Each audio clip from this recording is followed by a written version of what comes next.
I got the intro over.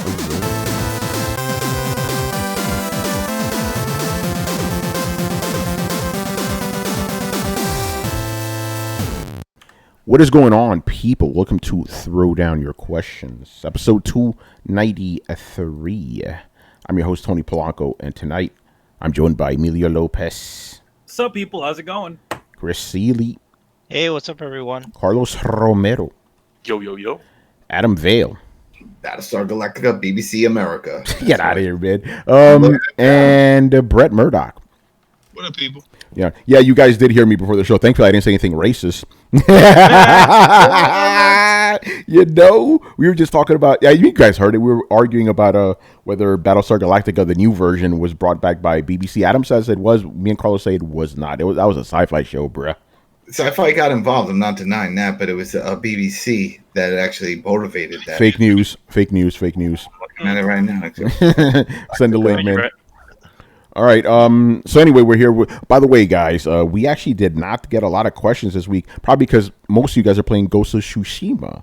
So if you want to ask us anything live right now, as we are here talking to you guys, let's do this. Actually, before that, do any of you guys want to pimp anything? Well, actually, let's see. Today was our Skybound Excellence panel, and I was on. This year's the 10th anniversary of the existence of Skybound Entertainment. You know, the company that created by Robert Kirkman. So they had a little panel with the Excellence team. We talked about the comic, and we had a couple of our Visions of Excellence cover artists. So essentially, one thing we wanted to do was every single issue of Excellence will feature a new an artist within the industry who's been around for a while that we wanted to showcase. So we had Aletha, and we had Chris, and we had a couple of other guys on there to talk about it. So yeah, if you go check out my Twitter or go to Skybound's Twitter, you should see it on there. You can watch it and hear a little Q&A. And also we have a special T-shirt for which was a combo Excellence and Bitter Root shirt, which will all the proceeds will be going to to a charity. So if you pick up that shirt, you get it all goes into charity. So it's for a good cause and stuff like that. So yeah, that's what I got going on. Good stuff. And Adam, what about you, man? Don't you got WrestleCast? You got a new episode, right? Yeah, we have a new episode, but that's no point because the show just happened now, finished. So it was ridiculous and the covering. And that's why I brought it up on Thursday for Friday, because it's Friday Night WrestleCast, and it's on Spotify. That's the newest thing. All right. So we're just not all the episodes. We're still working on that, but the podcast itself is on there. So, Adam, I have a question. Oh, nope. Next. On Spotify, like when you have podcasts on Spotify, can you do you get notified whenever? Let's say I'm following the WrestleCast, whenever you guys launch a new episode, do I get notified on my phone or something?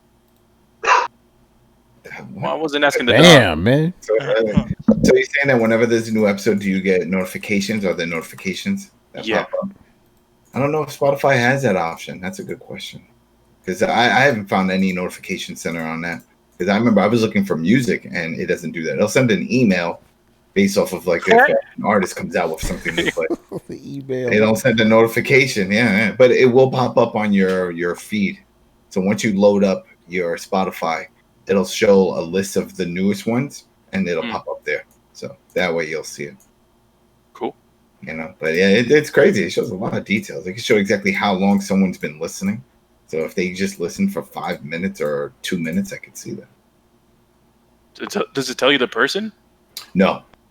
Oh. But it tells me the region. It'll tell me the location and all that. So this person in El Paso listened for 2 seconds. Right. There you go. Because next you look them up and you're like, what the fuck, man? You can't finish shit? And see, every day you put it 3 minutes. What is that? You're in a fucking elevator and that's when you turn it on. Exactly. But yeah. Cool, man. All right, let's get into some questions. So first up, we got Mr. Black Metal Gamer. First question. If the Xbox Series X tanks, will Microsoft convert Xbox into a service? That's the first part of the question. We'll ask the second part a little bit later. We've been saying this shit. What did he say? What tanked? If the Xbox Series X tanks. Well, yeah. And actually, no. Could we potentially see an app an Xbox app on PlayStation or Nintendo in the future. Yeah, I would think so. Yeah, we've been saying this shit. We've been saying this shit. Definitely Nintendo. We've been saying this shit. Definitely Nintendo. I mean, to be honest, it's like I think in general, I think that's the way Microsoft is wanting to go. That's why they're leaving the door all open like this. You know? I'm going to take it a step further. Not taking it a step further. We've been saying this. I think even if Xbox Series X is successful, they're still going to turn this shit into an app one day. I agree. You know? I think that's where it's going no matter what. Yeah. It's going to be a service. Yeah. And don't take that as a negative, people. That's just how it is, you know? Well, it'll potentially make them more money, so it's actually kind of smart, you know. A service aspect they wouldn't need to produce any sort of consoles, and you can get it anywhere that you want. Yep. You could play it on your PlayStation, you could play it on your Nintendo. They even have it set up for it does it on your phone or even on your PC or even on your TV. You know, it's like on your TV. So it's like I think in general that is where Microsoft's strong suit is. Yeah. It's software. It's not hardware. Yeah. And again, they've been moving this direction for the last 5 years now, you know? Yeah. So it makes sense. You know, so I could see that for sure. And then the second part of the question is also, if that scenario happens, would Nintendo be more and Chris, I want you to answer this one first. Also, if that scenario happens, would Nintendo be more inclined to make its next system a powerhouse due to their great relationship with Nvidia, so it could compete in the hardcore gaming space with Sony? We know the answer, but go ahead, Chris. No, they won't be inclined to do that. They're already successful with what they have, and Nintendo has never been known for like power or putting out like powerful systems. They're always like, especially the last, I would say, 4 generations, they've been behind the curve of all their competitors. Yep. They've been behind PlayStation. They've been behind Xbox. They're well behind everything. So, and handhelds too. The PSP was superior to the DS. The Vita was superior to the 3DS. So, that's not going to happen. Their success comes from their game quality, right? And the experience they use with their cost saving measures and what they give us, right? They're not gonna all of a sudden go to Nvidia and be like, guys, you need to cram a 20 series into the next Switch or whatever. They're not gonna do that. They already have success with the Switch. They're gonna keep down that road, and they're gonna keep things nice and cost effective for them, and still charge you $80 for Joy-Cons. So they're not changing that. Yeah, no, Nintendo's not going to start suddenly making, a PS5 equivalent console. They're not doing that shit. You know, they will do that when the PlayStation 7 comes out. But other than that, it's like, nah, it ain't happening. They're usually always like a generation or two away from what the big dogs are doing. So yeah. So yeah, that ain't happening. All right, that was pretty simple. So move on to the next question. What were your favorite sleeper hits or obscure games of this generation? PS4, Xbox One era, I mean, sleeper hits. Like or, in general. Or under the radar games, Oh, I mean, for me, it'd be the Gravity Rush game. It'd be that. Yeah, there you go. 1 and 2. 1 came out this generation. Two of them. It got re-released again this generation. Well, I don't know. I mean, it was on the Vita, and then it was on the thing. I mean, whatever. Gravity Rush 2, we could say that. And The Order 1886. I would say. Granted, that did do well though. So I wouldn't say that's under the radar game because they had a lot of publicity. One I would say your answer should be, I'm forgetting the name of it. You're a detective that's a ghost. Square Enix game. Murdered Soul Suspect. Yeah, there you go. There you go. Yeah. That was a sleeper hit too. Mine's good, Adam. Until Dawn. I don't know. That's not a sleeper hit, man. That's a. Can I answer? A lot of people pass them because it made a lot of money, dude. Because of word of mouth. Because a lot of people thought it was just going to be a Telltale's game. Yeah, no, it's not under the radar, bro. Can I answer for you, Adam? No. All right. Well, my friend is Pedro. That wasn't a sleeper hit. Everybody knew that was going to be a hit. Nobody knew about that. How did nobody? Come on, that won the award for best indie game when they showed it off. with the most hype. When they did that event and they showed them all off, it was like, which one you most hype? The one that looks like the fucking Matrix. That Until one. Dawn got way more hype. Way more hype. Yeah. Nobody played that Pedro shit, man. Yeah, other than me and Adam, yeah, everyone else didn't play that game. Yeah, so that's Adam's answer. All right, Carlos, go ahead since you're talking. Shit. Too busy figuring out what other people were gonna answer. I can skip you if you need me to, man. Yes, or pass. I'll come back. Yeah, I'll come back to you. Chris. I was surprised Adam didn't say Titanfall 2. That's a big franchise. No, that's a big franchise. It was because Titanfall 2, because Titanfall 1 was the one that got all the hype. Titanfall 2 flew under the radar because everyone trashed the first one. But we knew it was coming out. It undersold. We know when every game's coming out. So then I'm trying to figure out what you mean as a sleeper hit. A sleeper hit to me means sleeper hit or obscure. Okay, Adam, you know what? Let's make it simple. An obscure game no one's heard of. Exactly. Everybody knew already about Titanfall. Yeah, and so Titanfall 2 is coming, so that doesn't count. Okay, so that don't count then. That's fine. I'm okay with that. Hotline Miami. No, that's not really obscured. That game's pretty popular. Yeah, but when it came out, I remember a lot of people were like, "Oh, that's just one of those top." Yeah, but it blew up when it first came out with reviews and stuff. So of course it's gonna blow. Adam, I don't think you understand the spirit of the question, man. I pass. Forget skip Sam. He doesn't understand English. No, don't get it. No hablo inglés, right? Nope. I'm Hungarian. You know that. Fucking. Yeah. Yo, man, you a fake Latino like John Leguizamo? Not John Leguizamo. Carlos Mencia. There you go. Fake Latino. Isn't he German or something? He had some goofy name. Yeah. All right, Brett. What's your favorite obscure game of this generation? I already have. I have your answer, by the way. But go ahead. Do you? Yes. Absolver. Yes. I knew it. I know you, man. I know you. You do. Yeah, it's been a minute, but dude, that game was fucking awesome, and I really, really hope that somebody makes a sequel of it. All right, Carlos, you ready, man? And I don't even know if I play obscure games. Yeah, yo, man, you only play the big games. Played the big games. I mean, I played. What did I play? Little Nightmares. I guess this might be one of them. Yeah, that counts. I never even heard of this shit. Game. Yeah, it was pretty good. Yeah, it's a pretty good title. I have the little figure too. Oh, you got that super special edition. Yeah.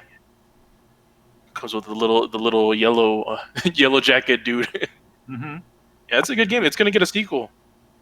So yeah, I'll say Little Nightmares. I have two. Because again, I'm kind of like the same way. Like my personal taste, I go for the big games. But I obviously in my job, I play a lot of little games. I'm gonna do this just because I want to give Sean Alexander a shout out. Treachery and Beatdown City. Really. Yeah, but that wasn't a sleeper hit. Yes, that's the shit. Yeah. I played that. Adam, but it's also obscure. It's either sleeper hit or obscure. This is an obscure game. That's a bunch. That don't count. I don't like this question. Because you don't know how to fucking answer it. That's why. No, because it's two different things you're asking for. That's a 2 question. That's a cheat. Well, that's what the question asks. That's what the question asks, man. I don't like it. Well, that's too fucking bad. That's what the hold on. All right, I just took the downvote on that question. Yeah. Well, anyway, that's my answer. Or because I want to give this game a shout out too. Indivisible. No one. The game's been in development forever. No one talked about it when it finally came out. So Indivisible is true. Dope. I played the beta. Also. Remember that, Chris? We played that shit at E3. Manny too. Yeah. A few times we played it at E3. Dude, Gears of War 5 is like fucking AAA as you're almost on top. No, it's not. That's a big budget. What are you talking about? Until I told you about it. In Gears of War 5, you didn't. Everybody and their mama know about that game. Come on. It's an indie title. Go pick it up. Adam doesn't. Yeah. Adam's on that quarantine crack. Damn. There you go. He forgot how to crack. There was another indie game, Crackdown, that came out 3. That was another indie title. Adam, I got one for you, bro. That EA game you play with Rich. Wait, No Way Out? Yeah, there you go. There you go. That wasn't a sleeper hit. No, but it was obscure. You don't understand the fucking question, man. It wasn't the guy came out on fucking the Game Awards and did a whole speech and became famous. But the game was it went under the radar, bro. Obscure, yeah, that's your answer, Adam. No, Say so. yeah. Oh man. All right, let's move on. Maybe this question will be one Adam likes. We'll Okay. see. All right. Mob hits. Simple. This is interesting one. Can a service like Project xCloud have the potential to topple mobile gaming? Okay, the reason he's asking that is because obviously you play mobile games on your phone. You could play Project X on your phone. I'm gonna say no because the people who typically play phone games don't want complicated shit. They want simple stuff. Playing Destiny on your phone, that's a whole different beast than playing fucking and a lot like of those people Bejeweled. like the pay to win models. They Exactly. like dumping money into a game and just making progress. Yeah. Do we know the number? Does Apple ever talk about their Apple Arcade? How many subs they have on that? No, but I've never seen them talk about it. No, because but- I mean, but in we- that market, Yeah. yes, I think it would dominate when it comes to mobile game sub services. I More don't people, think more- so. I think Yeah, they're because it's different just audiences. higher. Wait, It's what a happened? different Okay, audience. Hold on, Hold on. Adam. So- Okay, go ahead, Brett. Go ahead. You're telling me that somebody who can afford a $1,000 phone can't get access to a system to play, say, Call of Duty or whatever. That's a good point. No, they can play it on the go. That's what I'm saying. That they would want that ability to play those quality games on the go, and they can brag about it. Like, oh, you're playing that stupid Angry Bird bullshit on your phone. Look what I'm playing on my fucking phone. Yeah, Brett. but Brett, hold on, Brett. I want you to tell this story too. Remember when you showed somebody the Wii at your shop and their reaction to it? Not the Wii, the fucking Switch. They wanted to play their mobile phone instead. You tell the story. Go ahead, man. Well, you just told it. No, but Yeah. Brett tells it better. He's a better orator than I am, man. I'm a better writer, but Brett's a better speaker. Honestly, I don't remember the story. Yeah. All right, I don't fuck remember it. I'll the tell the story. story then. So basically, one day, and I got to do it like Brett. You know what? Actually, no, it'll take me 20 minutes. I'll just do it my way.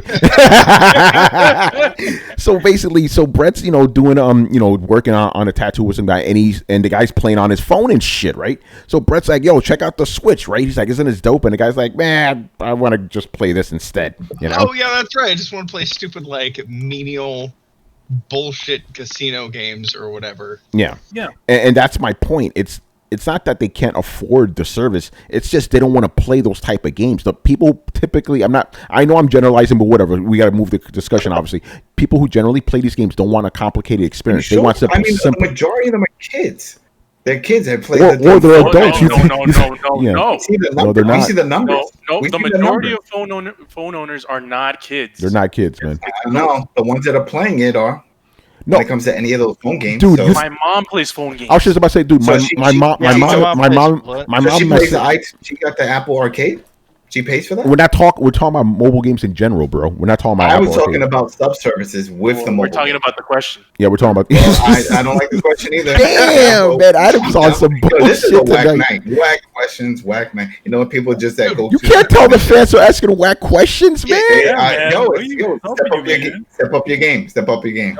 Your man, that You're crack the one is who, strong, man. yeah, it's like you're the one who's having a problem. Everybody else is fine with the questions, Step up man. your game. Adam, you're misunderstanding the economic point of the question. Okay, let me put it to you this way: do kids have money? They have their parents' money. We talked about this before. I know, but they only have so much of their parents' money, which Mhm. means that no kid is going to be a whale. And mobile gamings are directly targeted at whales. People Mhm. will spend hundreds or thousands of dollars I on a don't game. see that. Kids can't be. Come on, Adam. Because most of them are free to play games, and then they get you with the microtransactions. What do you think those That's what guys? he's talking about. Oh my That's what I'm God, saying. yeah. Dude, the I'm whole point. not making this up. This has been like they talk specifically about Yes. this as a marketing strategy. They have come out and talked about the term whale comes from them. They're searching for what they call whales. They're like, we're not here for the casual user. The casual user helps build a landscape and a user base for the bigger players that we get. And we're trying to hook as many whales as possible. Whales will spend hundreds of dollars a month on the game buying add-ons. Kids can't get away with that shit because the first time they do, they're like, Timmy, did you spend $200 on a fucking mobile game? Yeah, well, you're not playing that game anymore. I mean, unless they're fucking Richie Rich. So most of that market is targeted at, honestly, 20 to 40-year-old men. It's a fact, or old women, you know. You know, I think it's wider range in age and in gender. yeah, no, it is, but it's definitely not. It's definitely not kids though. Games. Yeah, no, Like, but I'm specifically yeah, thinking no, of but those. Brett, you are correct. It is not fucking kids. It is not kids. As a matter of fact, we're gonna take it a step further. Man, you remember our first E3? We sat down with this guy Travis. He broke down how they make money on mobile games. He broke all that shit down, and it was not targeted towards kids. It was targeted to people our age or older. You know, and they trap you with that shit. You know, so yeah, definitely. Again, those people, they don't give a fuck about playing. You think my mom wants to play Destiny on her phone or my sister wants to play Destiny? They don't give a fuck about that. They want to play Angry Birds. They want to play fucking Bejeweled. You know, that's the shit they want. So then what's the point of putting Diablo and all these other games on mobile? Why do they try to get because on mobile? That's the Asian market. The Asian market's mobile. So then they'll jump on xCloud. There's definitely a market for people who want to play Diablo on their phones, but it's not. It doesn't compare to the mobile market where that currently stands. Like the Candy Crush people are not interested in Diablo. Yeah, but yet those games like Clash of Kings and all that stuff, they make tons of money. Yeah. If you see the advertising budgets are ridiculous, you see their commercials on TV, those guys are making a ton of money just from the in-game transactions. If they and those are for people. Remember, kids can't go to the Apple Store and buy an iPhone. Kids can't go buy an Android phone. Like it's no, adults but their who parents buy will just put the service. Because think about it. But parents already locked that. No, but Adam, you're not Adam, getting it. No. that's completely ridiculous. No, it's not. No, it's not. No, it's not. Yes, it is. Because the parents. Whose name is on the bill? Is it your kid's name or your name? Slow your roll. Listen to me. Listen. I have the service. If I go and I log it into my kid's tablet, it's still my service. They're using it. It's not their money. I already have the service. Like we talked about, xCloud is part of my service. I already have. I don't give them any of it. That's what I'm saying. So if I have the service, and I just sign in with my account. If I just sign in with my account on the device, just like I am now, they can play it. You're proving the point. You have kids that play games that don't spend money on them because they're not the targeted audience. Because I'm paying already. I'm the parent. I'm the one paying the $14.99 a month already. So they are getting money for it. Further demonstrating the point that you don't let your kids spend money on it, but spend money on it. So it's all about the microtransactions. Just get to it. Yes, that's what you're talking about. There you go. Then it's not the game. It's microtransactions. So you're saying no one will get the service. Do you have a monthly fee for the game? If you have a monthly fee for the game, no. That's kind of there's always the path that you can buy a month of service or do a bunch of microtransactions. Just saying that all the people that do have this service, the ultimate service, they're not going to see an issue with signing into a kid's tablet or whatever and say, hey, go ahead, play, because I'm already paying for it because I have it on my other devices. So it's not costing anything extra. Are you going to give them money for DLC? Or... You see, there you go. That's what I'm saying. You're talking about add-ons. That wasn't the question about add-ons. It was about if these games are going to replace it. How do you think a free-to-play game makes money? That's right. Exactly. And we're not talking about free-to-play. That wasn't the question. Yes, mobile games are mobile. Come on, Adam. You just said the whole nature of that's the whole nature of mobile gaming right now. Then you know what? Then fuck it. I don't give a shit. That's it. I don't understand what you want from me. I mean, I'm telling you that if it's a paid service, and I brought it up, and you're like, oh, well, mobile games. Okay, so then what about it? Well, mobile games, my mom and didn't want to play it. It's like, all right, so what? They play it, but then what? Well, it's a microtransaction. All right, so the question is, will the xCloud replace these mobile games to have a shitload of money with microtransactions? If that's the case, then no, because if you already invested all that money in microtransactions for the game, you're going to keep going. Because you already made that big investment. You got all the cards or the jewels or whatever the fuck you bought. Yeah, but so why jump? Yeah, no, but we're saying is that the people who typically play these mobile games are not going to drop them just to play xCloud. It's a totally different market, despite the fact that they won't. Yeah. Okay, so yeah, obviously we do. Yeah, go ahead. So there we go. Yeah, like my mom, she plays like slot games, like casino games on her mobile phone, and she'll throw in a little money here and there. Get like the special cards or whatever. Listen, if I put xCloud in front of her and be like, "Here's Gears, Mom, let me try this," like she would never play that game. She would like, "Here's Halo Infinite." Like, it's not for her. It's not good. If you can put Angry Birds on into a smart TV and just let her sit in the living room and play Candy Crush or Angry Birds on the TV with the TV remote. Yeah, I would have better luck getting her on the Switch and just getting Clubhouse games for her. Like We that. need That to would see have these better. numbers for Apple Arcade. We need to see who the fuck is paying for this. I want to see. The whole thing, the question is, could xCloud topple mobile game? No, obviously No. not. Not in that respect. No. Not at all. Not in Not no any- respect. not in In any any respect. respect. In any No, respect. when It's a I'm different talking market. about- It's a different I'm market. thinking about the subs. That was the whole thing. I'm thinking about subs. Maybe in that market they could for mobile because it's not just mobile on the phone; it's on the tablets. So if you have a tablet and you have a nice size big tablet, you want to play some cool looking games because it can support it. But Then you don't even need Apple Arcade to do any of this. Like all those games that are popular right now are not part of Apple Arcade. No, but it's a Cool sub looking games service. is so subjective. It's a gaming sub service that's available on mobile. We don't have any other one besides even the GeForce, and GeForce is still pretty much free. If all people were waiting for to play Gears of War was for it to be on a fucking phone, then they would have fucking bought a fucking Xbox that costs like $100 to play. You can still, And the Xbox is the worst selling console out of all the three. It's play on the go. It's not about playing on the house. It's not about playing on the go. Who wants to play Gears of War 5 on the go? I do.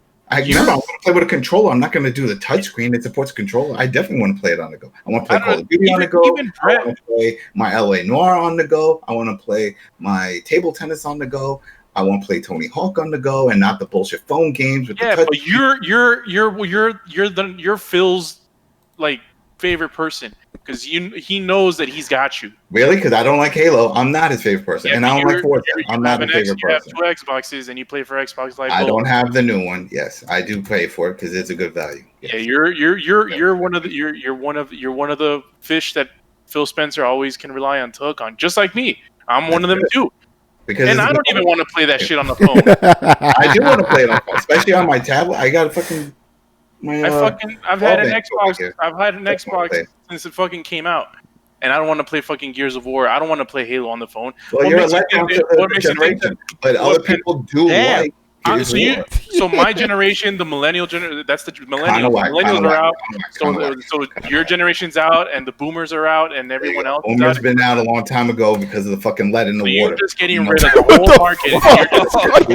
We know those motherfuckers. Whoa.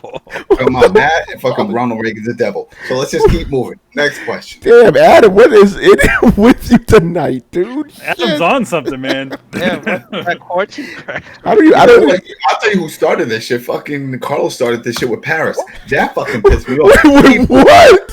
Wait, what? Whoa. Let me see. I can't go to Paris because of the coronavirus, man. I'm fucking pissed. All right, Brett, I have something to say.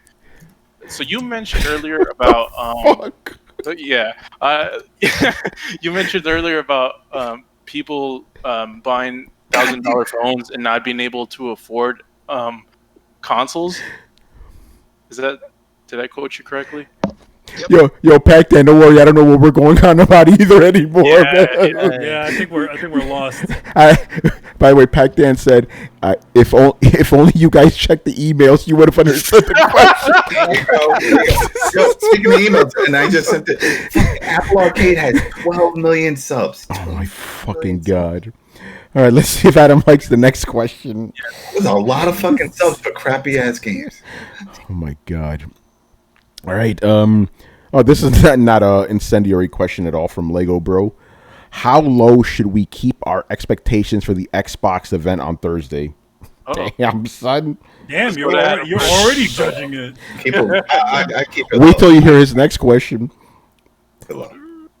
I mean, I just for me, I'm just like I'm neither here nor there. I'm in the middle. It's like, show me something and then tilt the needle. You know? Yeah. That's the way I am. Go ahead, Brett. What are you excited for? If you're excited for games, then moderate. I would never get hyped up for a release like this.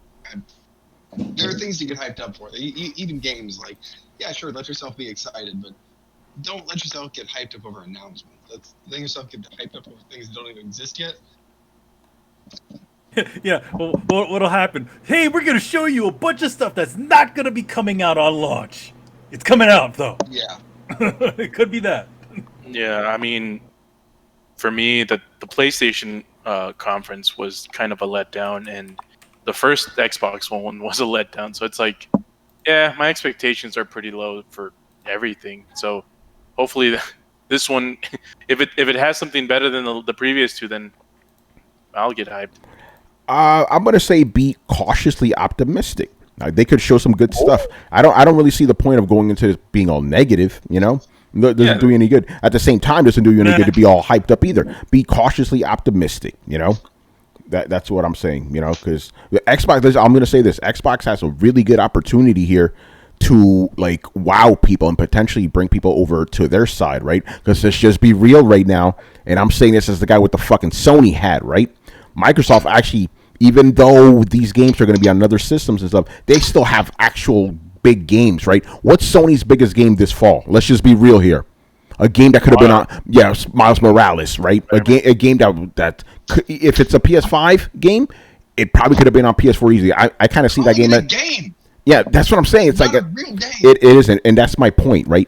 If that's what Sony is touting as their major exclusive of the year, Microsoft has nowhere to go but up. So they need to do something. They need to take advantage because they got it. The ball's in their court right now. They could easily be like, hey, you know what? Sony has, they may have this, that, the other thing.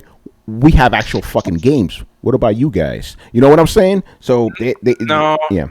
I think it's weird because like I see what you're saying and I agree with it, but I think the perception, just people, you saw how people were when fucking they showed Miles Morales. People were losing their shit. Oh no, I agree with you. Like the perception, obviously, think about it. Spider-Man on PS4 is the best-selling exclusive on PS4, right? Obviously, they're gonna tout this, right?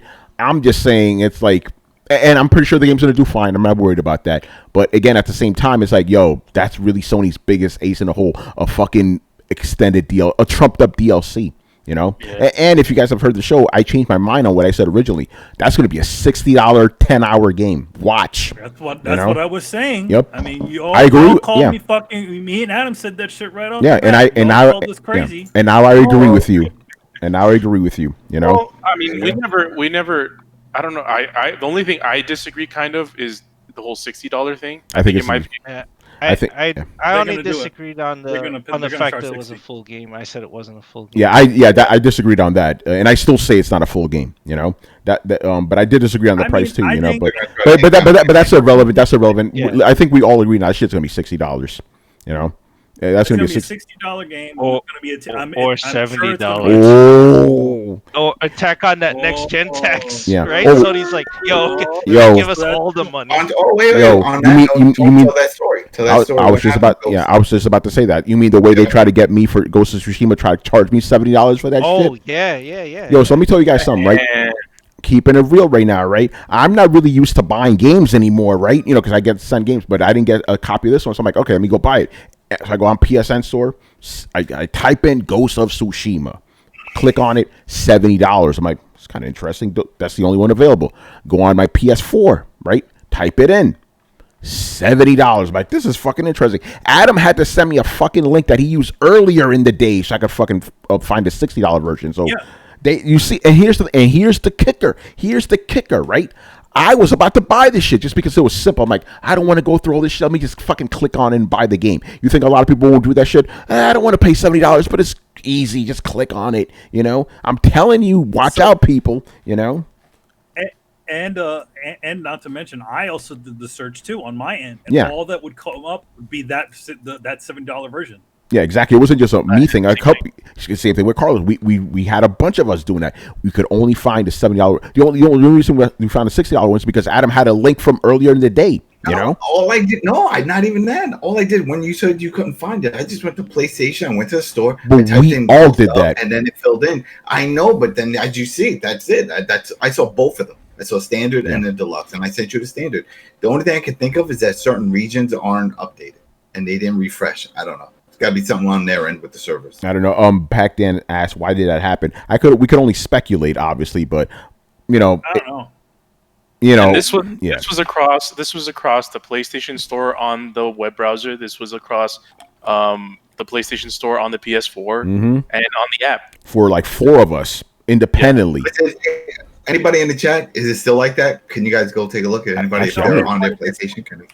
It's funny. I actually tried it the next day, and everything was fine. I think but for some reason, that moment of time in the 12 o'clock / 1 o'clock range, Well, It no, was a whenever weird we play. got off the show, it was early. in Yeah, the morning. yeah, there it is. I can find it now. But when I was there that night, 12 midnight Eastern, only $7 one, which is pretty interesting. And again, I was about to buy it because I'm like, this. It's just easier to just pay $10 extra and just click on the shit.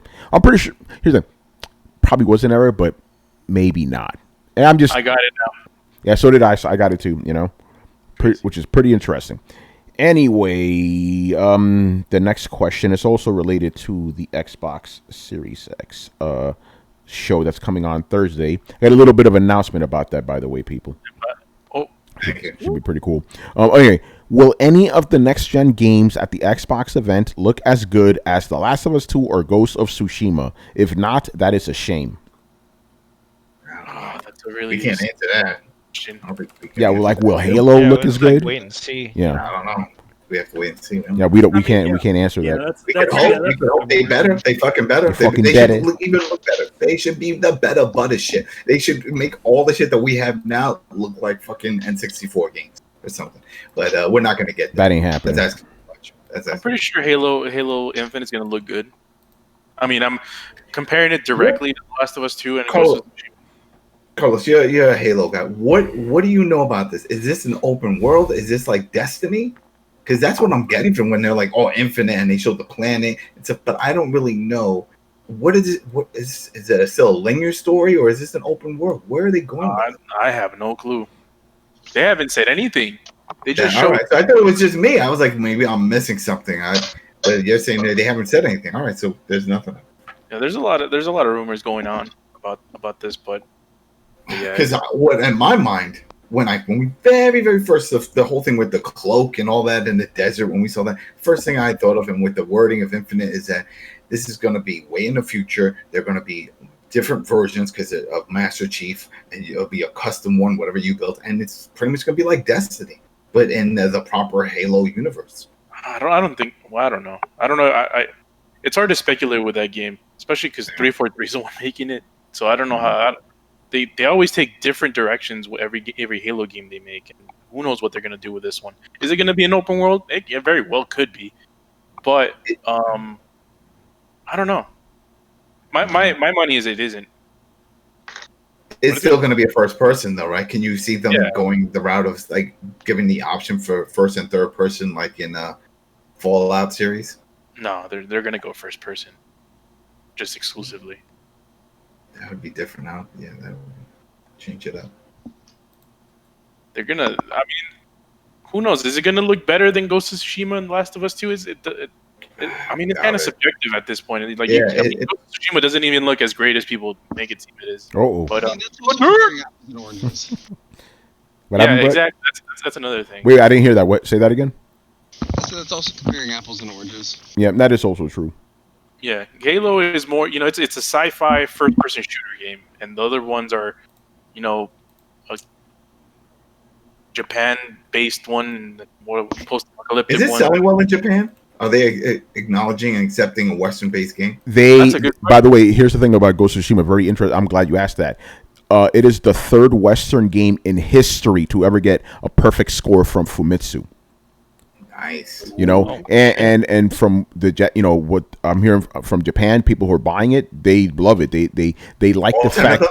No, it's probably a bunch of. But I'm gonna throw this in here just real quick. Now, I know I try not to get political or whatever on this show, but I have to throw this in here, right? I find it funny that there's a bunch of people out there chastising Sucker Punch, for being white developers making a Japanese game, while the Japanese are thanking them for making a game so authentically Japanese and honoring them. Isn't that funny? Yeah. Why would people get mad? It's just No, I don't know why.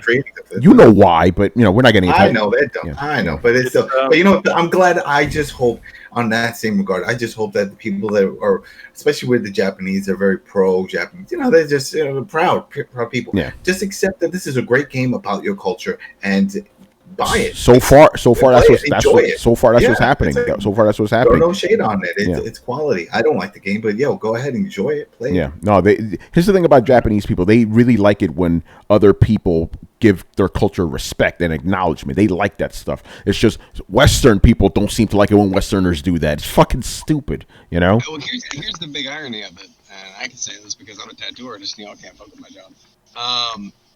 The people who are speaking out against it are honestly fucking racist. Like, how dare you go and, like, it's like somebody coming up and being like, hey, I got something to say, and somebody stepping forward and go, I got this. And they're like, no, I got this. Like, no, I got this. I can talk for you. Don't worry. Why don't you sit down, be quiet, let the white person talk for you and explain how you feel.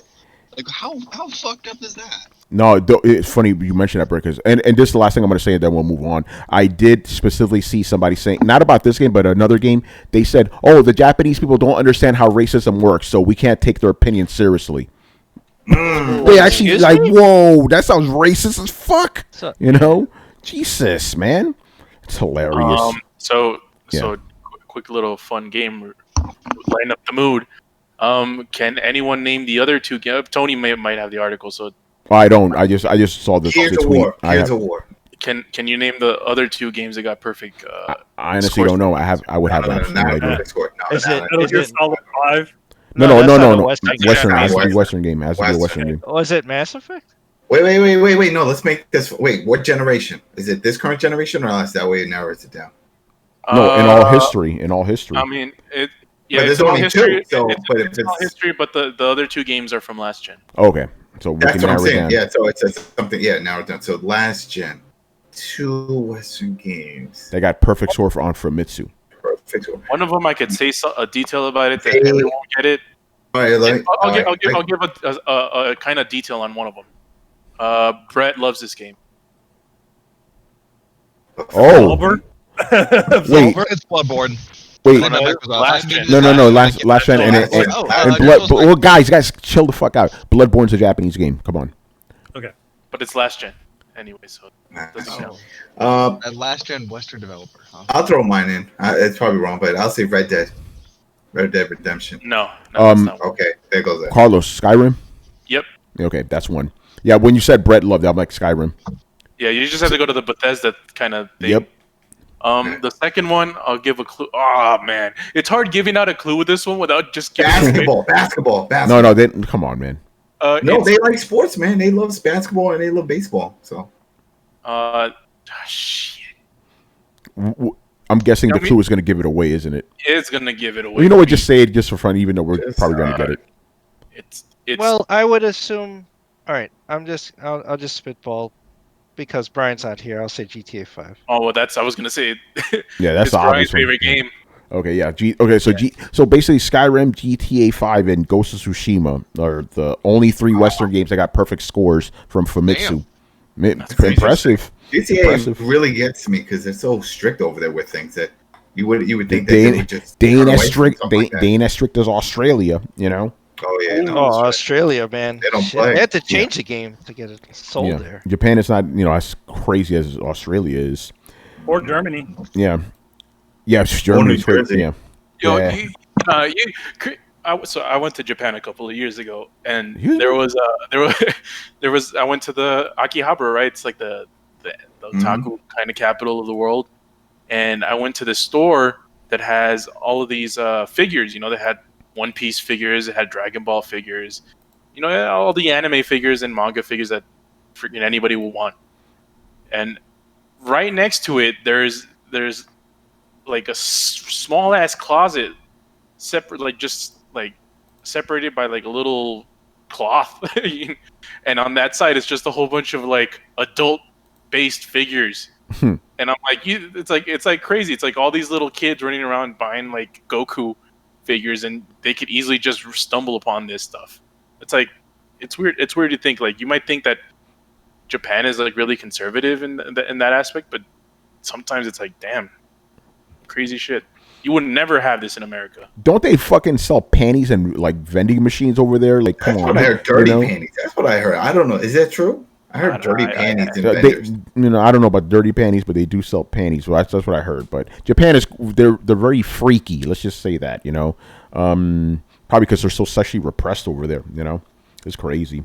All right, let's move on. Next question is from, who is this guy? I never heard of this guy. Efetol, F it all, I guess. Fuck it He's all. the guy from Who is this Reddit dude? page. From the Reddit page. Oh, Reddit page, is that what it is? I'm Yeah. pretty sure this guy likes Fallout 76.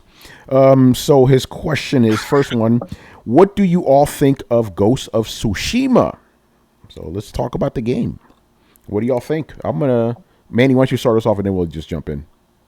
I actually really like the game. I mean, one thing I have to say about it though is it feels a little bit like it might be an older game, like a game from 2015. Just the way some of the staging and things work out in the game.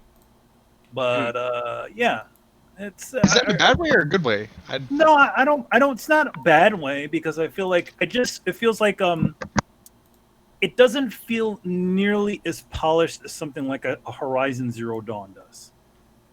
Let's just say that, just the conversations in a Horizon Zero Dawn, even just the little cheesy NPC people, even they look really nice. In this game, it's like you can generally tell what's like kind of event based cinematics where they're just saying, okay, go to this place and get to that thing, and then you can tell stuff like that. So it's like little things like that. It's not make it seem as not as polished, but at the same time, it's still very impressive. You know what I mean? So I enjoy it, and one of the big things that I really liked about the game is that the game kind of just gets out of your way when you unless you go start exploring. Like after you do your intro of the game, once they set you out on that field, that's it. You're like, okay, I don't need to go do any of the stuff that this lady, go to this lady that you need to go to further the story. You could just go around and fix everything or do explore a little bit. So yeah, I really enjoyed it. I'm really enjoying it. What about the rest of you guys? I'll go next since I probably have the least time playing it. Yeah, it's really good. I think I played maybe 1-2 hours of it. It looks like Manny mentioned. It's weird. Like I'm not an artist, so it's hard for me to describe some stuff. But it's like it looks visually impressive, like visually stunning, but outdated at the same time. It's kind of weird. It does it meshes that thing kind of well. It's like, oh, this kind of this character design doesn't look kind of as good. But then sometimes when you're riding your horse and through the fields, it's like, wow, this shit looks better than almost anything I've ever played. So it's weird how it kind of does that. Like it kind of cuts corners in some aspects of the graphics, but on other ones it's just visually stunning. But yeah, the combat's pretty good. The graphics look really good. The story seems intriguing. It's pretty cool how I'm not going to give any story details, but I just like how it starts with the person that you stumble upon and how you stumble upon that person. Yeah, that's I haven't really gotten that far, so I can't. There's not much more that I can really talk about, but yeah, so far so good, and can't wait to play more.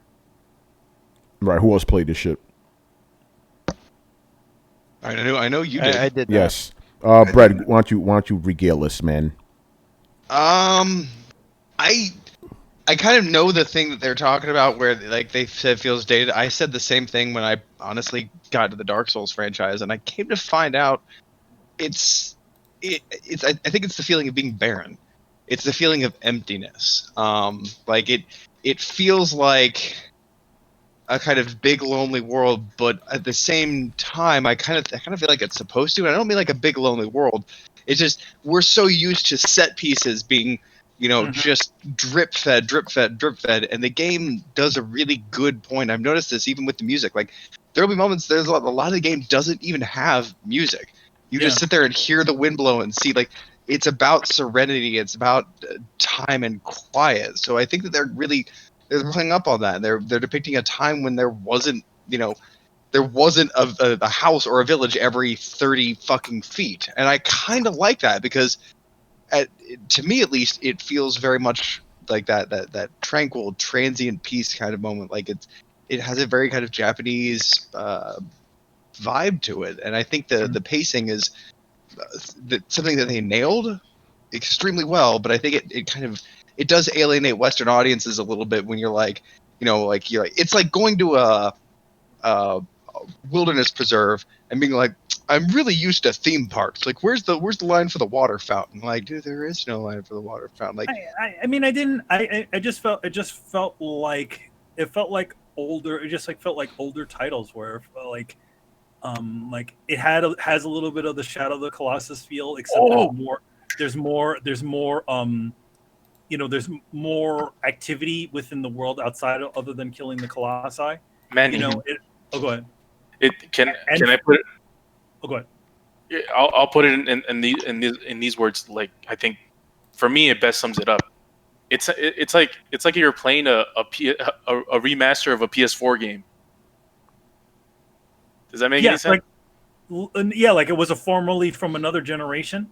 No. It's from like early of this generation, but it just got remastered. Yeah, that's what it feels like. It feels like it might have been like an older game from earlier in the generation of the PlayStation 4, where things weren't as polished to a fine sheen. So it's like, okay, like what are you talking about specifically? Because like, I'll be honest, like most of the characters I see, like their clothes blow realistically, their facial features are pretty in time. They don't have puppet face. I mean, there's some of those flashbacks that the characters, especially with the young version of your main character, he looks pretty janky, and like his father doesn't look so good. Some of the people look a little bit weird. Some of the environments are a little weak in places, but I think overall the game looks really nice, and that's what it is. But it just feels like I said, it feels like a game. It feels like a game made in the time of The Witcher 3, the Mad Max game, Metal Gear 5, that era of PlayStation 4 open world games,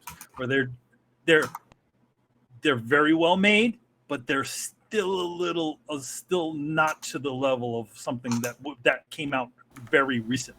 Yo, if Brian was here, yeah. By the way, just quick, if Brian was here, he'd be like, "The Witcher, money," like he'd get mad. Well, here's the thing, like, but The Witcher is not a fucking looker. You look at that game. Brian would disagree. There's an amazing amount of things that you can do in that game. Really? But The Witcher is not totally a looker, especially when you look at it now compared to the things that have come out since The Witcher.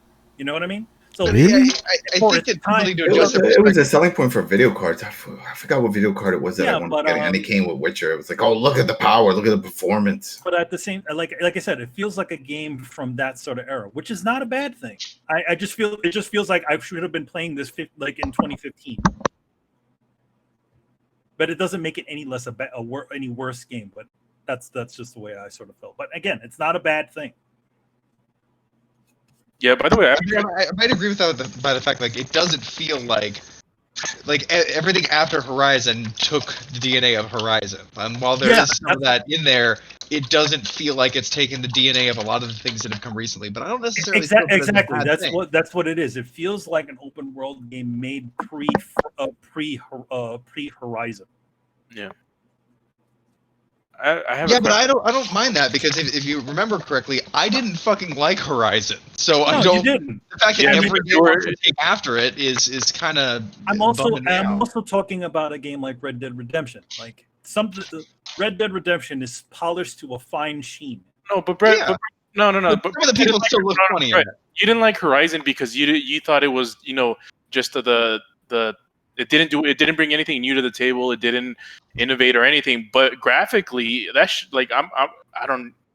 I said it didn't do anything new. It was like a best of album. It just took all the best things and kind of merged them into a big mush and called it a game. And like, we're not comparing it gameplay wise. We're not comparing it story or narrative. We're just comparing about the graphics. That's what that's what I mean. Like, okay, so like let's compare it to Red Dead, right? Like Red Dead, like everybody in Red Dead looks fucking weird. No. Like their character models, yes, they do. If you look at them close. I disagree with that. I disagree. Yeah, I think as far as open world games, like those shitty ass characters and MP look crappy, but in the main game they look fantastic. Even the NPCs one, but yeah, the characters in NP multiplayer, I agree with you. They look kind of wacky. Yeah, those are the ones that I'm talking about. Yeah. They look wacky, but like in the main game, like everybody looks fucking legit. Everybody looks good, but I feel like in this one, it's like you can tell who got the most love out of the game, which is fine. Again, it's an old. I guess that's what makes it sort of feel like an older game. Like it's also And then it also has a little bit of that what I call PlayStation DNA with all the friggin' particles and the wind control. I'm like, okay, it's like they took some of the open worldish parts from something else. And then they also said, hey, we can do these crazy particles everywhere. So all the grass blows, all the wind, all the leaves and all that stuff. Yeah, So, but that's important. Like that. Hold on, I got okay. Since it's my turn to talk, I'm really. I feel like you think I'm being offensive. No, I just think that I feel like this game, honestly. Okay, I just have to say right out of that, I fucking love this game. Like Yeah, it feels I love it like too. No one is saying they're not. No. I know. Hold on. I fucking love this game. Like more than probably a lot of people do. Like this game hit me right where I wanted it to be. It feels like the bones of Assassin's Creed and Horizon Zero Dawn and all that stuff, but done in a way that I actually like. It doesn't tell you everything. In fact, the wind itself and the particles are they're your map, they're your meter, they're the thing that you have to follow so that you never take your eyes off of the horizon, you never take your eyes off of the surrounding. You're not just looking at the minimap and running a direction, you actually have to pay attention to your surroundings. And I think it's beautifully orchestrated to have a minimalist aspect. And yeah, like if you took all the particle effects out, like you wouldn't know what fucking way to go unless you stopped and pressed the wind button. You act like I've never played the game. No, I know. I'm not saying that. I'm saying here's my pitch. I feel like this game falls into an uncanny valley.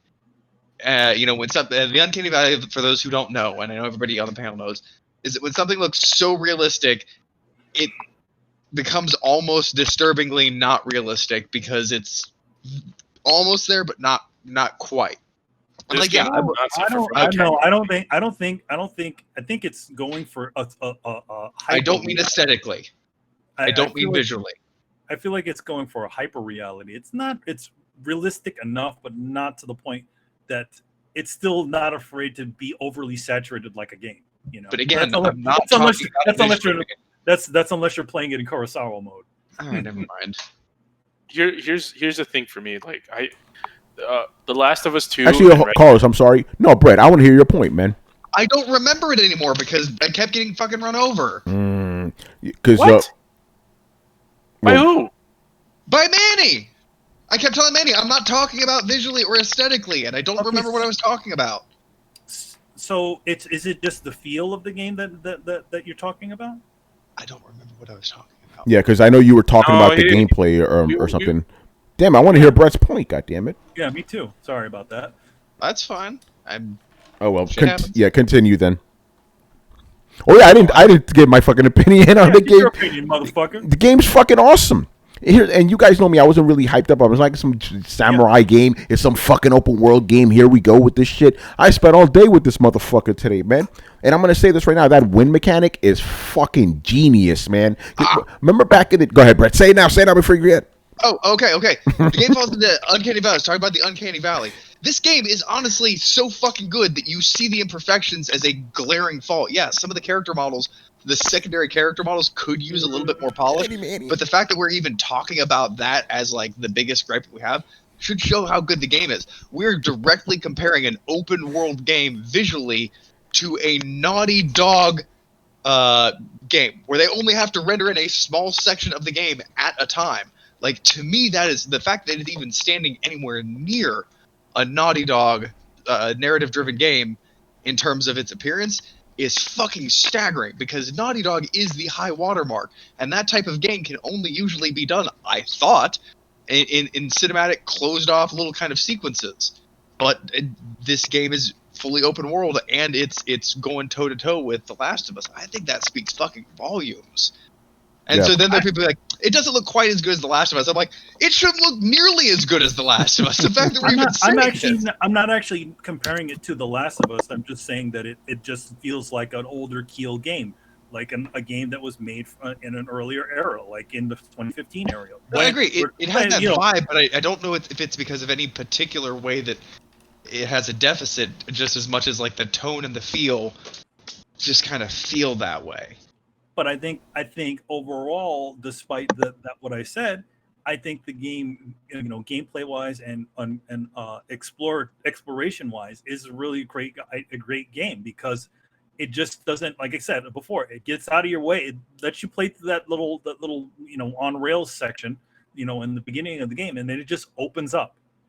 Most games, open world games, literally lock you fucking down and be like, okay, you can't go to Blackwater because you can't go to Blackwater. The bridge is out. The bridge is out. Or Grand Theft Auto, we're like, okay, well, you can't go there either because we haven't furthered the story yet. Which, granted, I'm sure there is something like that, with the one of the characters there, but so far it just lets you sort of roam around and find your way. And as you do that, you become even better. You become a better like your character earns new abilities and all kinds of other things. It's very fluid and it's very natural. And the thing I love is whoever designed the landscape in this game should be given a fucking award, because it's like Breath of the Wild. Like, you get to a point, just like, I'm gonna climb that rock because it's interesting, and then you climb the rock, and then you find a fox, and you run the fox, runs you somewhere else, and you find something like, okay, now back to my thing, and you're like, wait a minute, what is that over there? And then you just climb to places. It encourages free roaming and it rewards free roaming. Yeah, like you're just walking around, you like save somebody from the bandits, your legend goes up a little bit. Yeah, and those events are all sort of randomized. So smart usage of points of interest, and then also rewarding you for essentially deciding to go off the beaten path. Okay, I decided to walk around the coast, around the whole island. Okay, so now I found all these other really cool things. So I definitely think it's a game that you guys should play. It's really cool. It's very well done, and I'm curious. How did Manny? On that note, how did you start? Because I'll throw mine out here. I started I felt like it was kind of like an old samurai game. Like, my first worry was my hometown. Like, I think it was Kyoshi. Well, the way I played it, I just sort of accepted whatever was there. But then, as soon as you get out of that one area, we're not going to spoil the beginning part of it. After you get to that one area and it just lets you go, when the title shows up, I didn't like. It did the thing like, okay, you can go here, go to meet this girl, or you could just do whatever the hell you want. And that's what I did. I just went and did whatever the hell I wanted until I came back. And then he also reminds you, hey, maybe I should go and talk to blah blah blah. I'm like, nah, I won't be doing that. So, but the thing is that doing those sorts of doing all those different side missions also help you out, because a lot of them, they actually give you additional abilities, which is great. Yeah, the game's badass, man. The win mechanic is awesome. I love the fact how, remember back in the day playing GTA, you're looking at the fucking mini map the whole time. Like, I'm glad we don't have to do shit like that anymore. And here's the thing: even though you can swipe up, to get the win going, it's still leading you that way anyway, no matter what. So I'm at a point right now where I just like, okay, you see the subtle little movements and stuff, and I like the little things, like you're walking around a fucking bird. It's like, oh shit, it's a bird. That motherfucker's gonna lead me somewhere, right? Follow the bird, Do you use the other swipe directions? Swiping. Oh, if you swipe down, I know you bow. I know that. I always clean my sword before I put it away. Whoa, wait. Yeah, you swipe right, and you can clean your sword.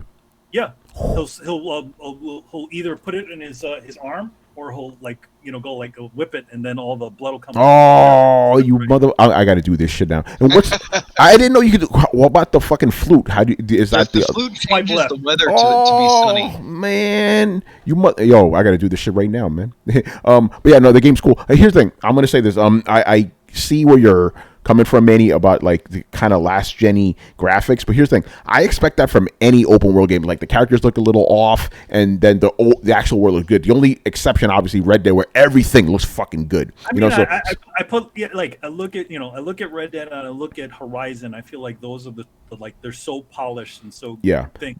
I feel like it's hard. It's hard to follow one of those. Yeah. So I was. So to me, obviously for you, it's not a real sticking, but it's just something that you notice. But it's something I noticed. Because I quite like the choices in there. It's realistic, but it's also a little hyper real, where everything's a little bit more saturated than it is in real life. Yeah. It's very artistic. And yeah, and there's other little things like again, I like the fucking fox is awesome. You know, you go chasing a fox. The bird is cool. I like how everybody bows to you because you're a lord. You know what I'm saying? Like everybody just gives you a little bow. Oh, my lord. You know. Tony, did you pet the fox? Of course, I pet the fox, bruh. You already You can know, pet man. multiple foxes. Yeah, there was I another. was so excited to find out you could pet the fox. Yeah. I will say this though. This is just me being stupid. And I was like, I didn't mind the lower character, they're not low risk characters, but the characters models like it's good because I was too busy hacking the motherfuckers, man. Yo, the combat in this game, I'm saying it right now, and I'm not being facetious. I'm not saying this for effect. This is on some Dark Souls shit. You can't just be going in there swinging like crazy. You're gonna just get fucking killed. You gotta be like a samurai. You know, very precise strikes. You know where to move and shit. Fucking nuts. I love that shit, man. And by the way, I'm gonna say this right now. Assassin's Creed fucked me up with this game because Assassin's Creed and Batman does this as well, right? It like as soon as you hit the attack button, you automatically get magnetized to the next enemy. I'm doing this shit in this game that doesn't fly. You gotta go right up to him. So I'm trying to deprogram myself from doing that shit. That's fucking dope. The horse is fucking awesome. You know, one of the sticking points in any open world about how does the horse control? Control's great. You know, my man, Kage, you already know, the shadow, you know, call my man, he comes. There was another point I wanted to make about this game. Yeah. Oh, by the way, the whole thing, you know, the storyline, I'm not too deep into it, but as soon as these dudes start talking about honor and shit, I'm like, let's fucking go. You know, like some real samurai shit. You know, we must bring. Yeah, dude. Oh, hold on, you fucked me up right now, man. Dude, I do that shit all the fucking time, and I get hyped. Like, let's fucking go, man. You know, let's fucking and I unlocked the ability you could kill another guy. Oh. The call outs are fucking awesome, man. Even though sometimes, by the way, I've never failed a call out. I may have failed afterwards, especially when these big motherfuckers come with those clubs and shit. You know. I got to the point where I get 3, and I am such an asshole in this game because I always go gray. I always go right down the middle. Oh, that's it. So like man. I'll walk up, call out guys, cut down 3 of them, then go okay bye, and throw down a smoke bomb and disappear into the flowers. I got to do that shit. By the way, here's the point I wanted to make. I felt like an idiot, man, because I'm playing this game and there's a bunch of platforming, right? I'm like, damn, I was not expecting this platform. It's like, duh, who made this game? The same motherfuckers I made Sly Cooper and Infamous. He even to an extent, he even sort of magnetizes a little bit. He does, yeah. Kind of like the way Cole and whatever. And Sly, you know. Yeah, no. So I was like, yeah. So I'm happy. There's these shrines that you could only get by doing a lot of crazy platforming. I love that. There's so much variety in this game. It's not just going around killing motherfuckers. You know, I'm gonna say this. This is what Assassin's Creed should be. You know, because over the years, Assassin's Creed has become very, very simplified with its combat. This shit brings it back to it. So it's gritty and fucking raw. You know, and I love the upgrades. You like the upgrades are tangible. You feel more powerful. You know, like I'm like, oh shit, I just killed this motherfucker in 2 hits. Oh shit. Oh, by the way, that's another thing I love about this game. The way you parry and your weapon strikes makes all the difference, man. I was doing this one duel against a guy. By the way, duels are basically boss battles in the game, right? I was there for 10 minutes getting fucked up, right? Then when I finally got my parrying right, I took this guy out in 10 seconds. Bah, bah, bah, bah, slash him. Fucking insane, man. Talking about this game is getting me hype right now. This is serious, man. You know? Also, another thing that they did in the game is that all of your armor actually is only really aesthetic. All your armor and your hats and all that stuff, there is no matter what way you switch them around, you always will have the same defense and always have the same sword abilities. No, I mean yes and no, because there are some armor sets like the warrior armor set actually makes you your hits stronger or whatever. The more there's a stealth one that makes your bow and arrow. So they're not just aesthetic; they actually do have a purpose. And they make a huge difference too. Like samurai armor, like actually defends you. Like so if you don't want to just whacking people, like you need the samurai armor. If you like playing a sneaky character, the Ronin armor is it delays the time that they notice when you get out of the flowers, and gives you a 30% boost. I just upgrade mine to be a 30% boost to all melee damage. So it's the glass cannon approach, which I fucking love. Then there's the bow one, and when you put it on, you're like, wow, the drawback of the bow is significantly shorter, like noticeably shorter. And that little bit of noticeably shorter makes all the difference in battle, because when someone's running up to you, now you have the ability to pull back and just go thunk right in the fucking face. So and as you upgrade them, Brett, you know this too. They get better at those same abilities, man. and they get better looking. Yes, they do. Oh my Like they start off god. as kind Yeah. of shabby secondhand thing, secondhand down thing, and like they get nicer as you climb up. And hey, yeah, let's talk about costumes for a minute because none of the flowing stuff in the costumes in this game clips. Your cloak blows against your body, and it blows against your body. If it hits your sword, it hits your sword. Yeah. It does clip a little bit through you, and also if for some reason when you're in the water, it doesn't get wet in the water. His cloaks and stuff, but you know, it's again small details, doesn't really matter. I literally had the wind was blowing, and literally, even though I was in the water, it blew the cloak over my character's head and through his straw hat. So again, game stuff. Yeah. Okay, yeah, I'm sure there's a little way to break, but they actually took that into mechanics, like for the most part, 90% of the time, your clothing and everything like that reacts to the wind and your equipment, your armor, everything like that. So it just looks gorgeous. The amazing thing about the cloak, though, is it almost the way it blows sometimes, it almost looks like it might be a pre-animated thing, but I don't think it is. I don't think so. Like, because the way it moves, it almost looks like it's pre-animated and it's just made to go in that direction, but it really isn't. It's actually just doing that with whatever the wind is, which is really cool. Oh shit! Yeah, and then you can like kick up the wind and watch your cape blow harder. By the way, I just said it because I just saw a quick video. This one guy threw a smoke bomb and stealth killed 3 motherfuckers at like simultaneously. Like, what the fuck? Or back to back. The little kunai, those things are fucking kunai are dope. Yeah, I got sticky bombs too. You know, this game is the shit. Are my jam. Yeah, man. You know, every time I get to a camp, like I'll go out, I'll call out, I'll murder a few people, or I'll just go in sneaky and then step out when half of them are dead and call them out. And when the leader runs up to me, I can always be like, you know, dodge, dodge, dodge, dodge, dodge, dodge. Where are all these extra moves coming from? Dodge, dodge. Okay, you must be a boss. I just reach in my bag, sticky bomb right to the chest, and fucking explode them. You know? And then, just take 3 seconds to hack them out. Like, I know this is supposed to be a challenge, but I feel like that scene from Indiana Jones where the guy's doing all those crazy sword moves, and then he just pulls out a pistol and shoots him. Yeah, right, yeah, man. Ooh, by the way, I find a lot of satisfaction killing those fucking Mongols, man. Get off my island, you know. Goddamn awesome. Mongolians. Yeah, that's right. And you know what actually gets me more mad? Because again, you're fighting Mongolians the whole time, right? And then sometimes you got to fight, Japanese bandits. I'm like, what are you guys doing, man? There's a war going. I got to kill you guys now, man. We should be on the same side, motherfuckers. What is this shit? But it goes to the costume design, right? You could clearly tell who's a Mongol and who's Japanese because the Mongols look like fucking barbarians, with raw hides and shit, and Japanese to have all that nice like clothing and stuff. Even the fucking bandits, it's such attention to detail, man. A lot of good stuff. By the way, Brett, did you come across the musician guy? Like he'll tell you a story about like armor or something. And he gets this cool calligraphy shit, folklore. Dude. Oh, the haunted forest. I'm not going to spoil it for anybody listening, but did you do the haunted forest yet? Yes, I did do the haunted forest. Yes. How dope was that? Yeah, that was. I took a picture of that. By the way, quickly, Do the Third says hard is definitely normal. I disagree. I have it on normal. That shit's kicking my motherfucking ass. So you must be a beast, bruh. I think somebody else was asking what are the difficulties. We're all playing on medium, right? Is that what we're doing? Yeah, we're all playing on medium. I just got good. I got my got good card about a day ago. I'm almost there, Brett. I'm almost there, brother. Dude, everything all of a sudden it clicks because you have to retrain so much of your brain from like other video games. This isn't Assassin's Creed. Yes.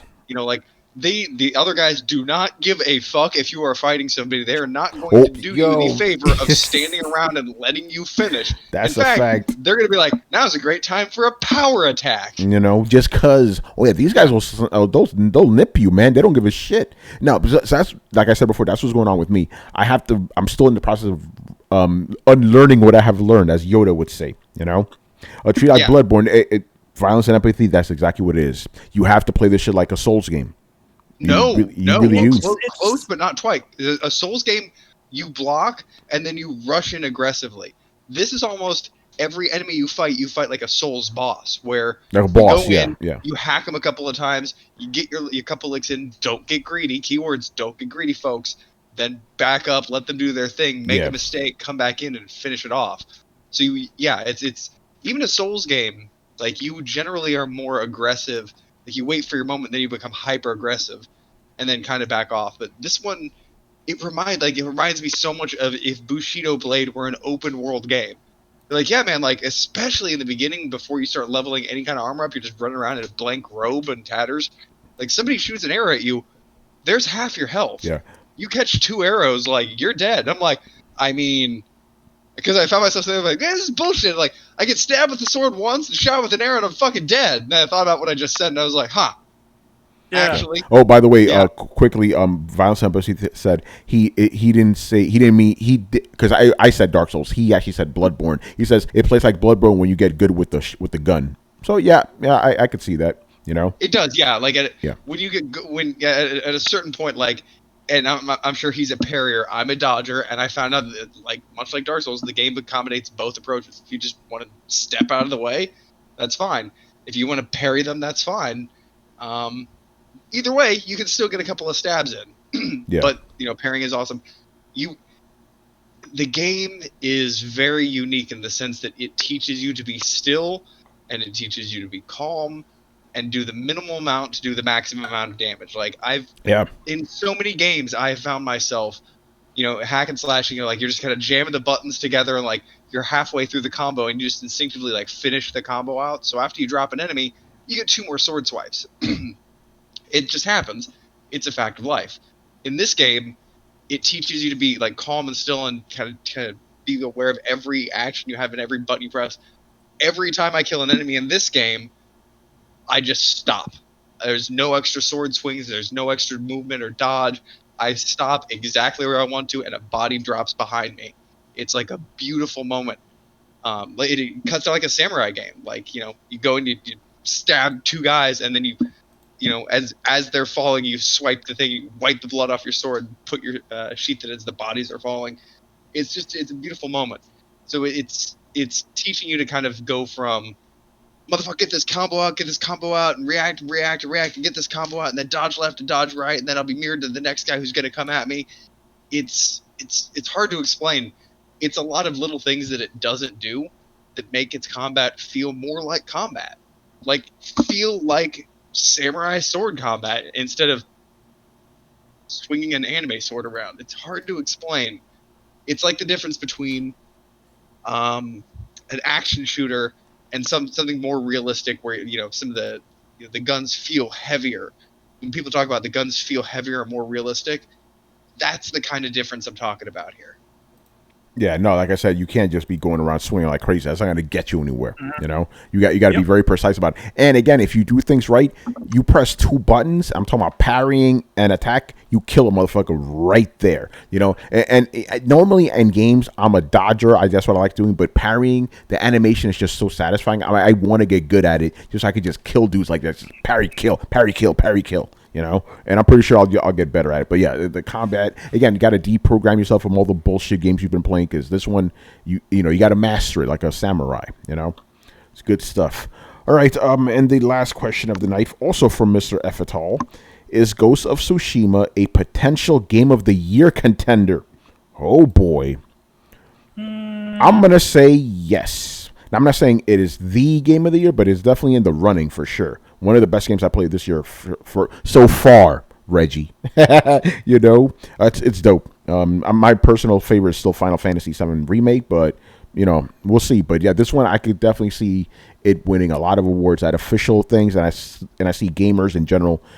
I'm already seeing motherfuckers saying it's their Game of the Year. So yeah, I'm gonna say yes. What about the rest of you guys? I mean, I think by Contender. By default, it would probably already be in there. Yeah. Yeah, but it's funny. I think this is the. Oh no, the first 2020 game I actually did play was Streets of Rage, but I guess this is the first AAA 2020 title I've ever played. I played this year. Yeah. Interesting. I mean, interesting. Nothing. I mean, the first part of this year. Yeah, no, you didn't play because this year, there was actually a lot of games that came out. Doom, Final Fantasy, Resident Evil 3, Streets of Rage. It's like, yeah. Yeah, didn't play any of those games except for Streets of Rage, and that was the first game that I played after all that stuff happened. Yeah, all that. Yeah, unfortunately, but no, I remember saying it's like, yo, 2020 is better than all of 2019 combined. That's how bad last year was, Brett, I already know your answer, but go ahead. Yeah, definitely contender, possibly the winner. Like, man, this I can't say enough good about I am generally the guy who likes the Fallout-y type stuff, or I'll overlook a little jankiness for a lot of coolness, but man, this game takes the art direction and traversal of Breath of the Wild and mixes it with the weird gritty slice of life that Red Dead has, and kind of some very Souls-ish combat. And it's fucking the game damn near made for me, and I absolutely love it. And normally you say that kind of thing, and it's because you're like, it's all the cool pieces. It's how the pieces all fit together. It's one of those that's almost so sad because you can't explain how cool it is until somebody plays it. But it's the most fun I've had probably playing this year. Damn. So, but it's like you said, it's we got Final Fantasy VII remake. The fuck else do we have? I forget off the top of my head. I'll have to go back and look. But there were some good games this year. Resident Evil 3, Doom Eternal. Those were all great. Streets of Rage. Yeah, Doom Eternal was awesome. Doom Eternal was fucking amazing. I haven't gotten to Resident Evil 3 yet, but I did get to see somebody playing it the other day, and sat down and watched them for. Did you play Resident Evil 2, Brett? Remake? No. Play that one first. I played the first one. Yeah. Play that one first, then Resident Evil 3. Okay, cool. All right, and Carlos, as you play chess over there, I can't tell if you're winning or losing. What do you think? Is Ghost of Tsushima a potential Game of the Year contender? I'm getting my ass handed to me. Uh-oh. Pause it. Oh, for now. Sure. I don't know. I haven't played enough of it to say yes or no. But since so far this year has been kind of shitty. Not shitty. Kind of downish year. But this whole generation has been downish. Other than 20. So yeah, why not? Hey, why not? Yeah, why not? All right, good stuff. All right, I have an announcement to make. What you announcing? This is for Throwdown, too. So Thursday, as you all know, there's going to be the Xbox Games Showcase. That's going to be happening at 12 p.m. Eastern. We will be giving our live thoughts on that as it happens, which will be a lot of fun. Probably get a couple of guests in there. And then that night for episode 294, special guest is going to be Mr. Danny Pena from Gamertag Radio, who's going to be joining us to give his thoughts on the game, what happened in the game and all that, And nice. Full disclosure, I asked Paris to be on. He wanted to be on, but he, as you guys know, he's going to be busy as shit that day. He's going to be on the IGN show. He's going to be doing a bunch of stuff, But homeboy's a superstar. Yeah, he is, man. But he did say it's like, please, get me on to Throwdown soon. I got to show up there. So we'll definitely get him soon. But Danny, he's locked in for Thursday. It's going to be a big show. So it's going to be fun. We're probably going to spend the whole hour and a half, 2 hours talking about Xbox. So get ready for that. Should be good, man. All right. Before we go again, any pimperings you guys want to do real quick, Manny? Other than the top of the show, we got Excellence that Excellence just came out on a few weeks ago, and we did our little panel on Skybound, talk about the comic book and talk about the influences and all that stuff. And you can find that on Skybound or on my Twitter. And and also we have a sale going on with the collector's edition of Excellence, and you can go buy that off of Skybound's website as well. So yeah, all kinds of fun stuff. Good stuff. And Adam, you got WrestleCast, right? New episode? That and then all the things that are going on with the coalition, because we got some stuff that we're working on with the people for the Tony Hawk documentary, the Tony Hawk Pro Skater documentary that's coming out. So we got some interviews going on, and we got some other things that we're working out with them. So a lot of that stuff is going to be spewing out all the way until release, which I think is late August or mid August. I think it's later toward the end of August of that document. Pretending to be Superman. That's the name of the Tony Hawk documentary. Nice. And you guys are on Spotify now. Yep, we're on Spotify. We're still uploading a lot of stuff. So if you go and follow them, like, yo, I see shit from 2017 and 18, where's the new stuff? We're still getting it there. It's a whole process that we have to do. But go ahead, click the follow, and then when all that shit is updated, you'll see it all. Good stuff. So are you? So you're putting the old stuff and then also like the new episodes of things, right? So you. Yeah. Right now we got the old stuff. We started from the back up. So I can't believe we did that shit in 2017. It's been, I can't believe it's been this long. So already like 40 something episodes are up, and we still got a lot more to go. Mm-hmm. So, and for those who don't know, we just cover the pay-per-views. So if you don't watch wrestling all the time, it doesn't matter. That's the point. We watch an unhealthy amount of it. So we talk about it and we break it down for you. So that way you don't have to watch. You know that if we're covering a pay-per-view, we're going to tell you the front and back of those feuds. So that way you're up to date. And that's it. Nice. It's cool. Good stuff. Go check it out, people. All right, man. So, yep, that's it, man. Thank you for watching and listening. Leave us your questions in the Throwdown Discord server. We'll answer them on next week's show. Subscribe to Throwdown on SoundCloud, iTunes, and YouTube. Follow us on Twitch, Twitter, and Facebook at Throwdown Sure. Links are located in the description below. Once again, our show is Tony Polanco. Tonight is joined by Emilio Lopez.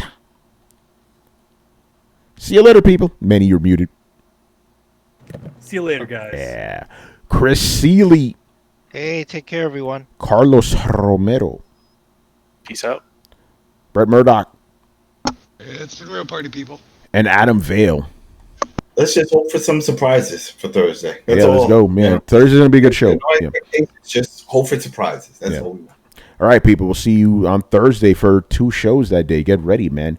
Peace out. Later, guys.